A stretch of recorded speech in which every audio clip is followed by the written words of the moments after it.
మనం బెల్లం కరిగించుకున్న అదే బేషన్ని ఒకసారి కడుక్కొని దాంట్లో కడిగిన పెసరపప్పు బియ్యాన్ని వేసుకోవాలి.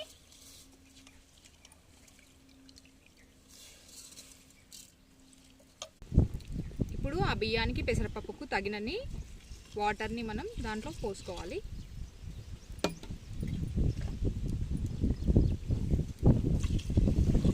కొన్ని నీళ్ళు ఎక్కువగానే పోసుకోవాలి, ఎందుకంటే పెసరపప్పు బియ్యం ఎక్కువసేపు ఉడకాలి.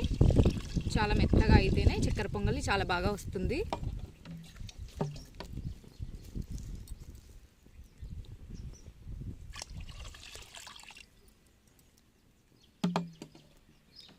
ఒకసారి మొత్తం మనం బియ్యము పెసరపప్పు ఉండలు లేకుండా కలుపుకొని